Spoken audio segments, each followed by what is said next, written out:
Hello పిల్లలు, welcome to our world కుట్టి Telugu stories. ఈరోజు మేఘన ఆదిత్యను కన్ఫ్యూస్ చేసిందా లేదనేది ఈ వీడియోలో తెలుసుకుందాం. ఆదిత్య రోజు మేఘనను ఏదో ఒక వంకతో కలుస్తూనే ఉన్నాడు.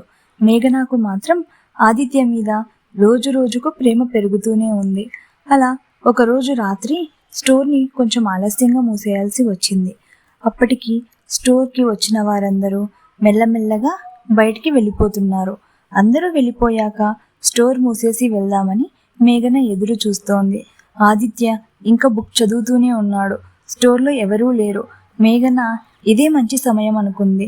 మేఘన ఆదిత్య దగ్గరకు వెళ్ళి, నేను మిమ్మల్ని ఒకటి అడగాలనుకుంటున్నాను, అడగవచ్చా అని అంది.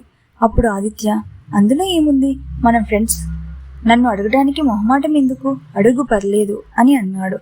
అప్పుడు మేఘన, నువ్వు నాకు ఎందుకు సహాయం చేస్తున్నావు అని అడిగింది. మరి ఆదిత్య ఏమని ఆన్సర్ చేశాడనేది నెక్స్ట్ వీడియోలో చూద్దాం. నా వీడియో నచ్చినట్లయితే లైక్ చేసి నా ఛానల్ని సబ్స్క్రైబ్ చేసుకోండి.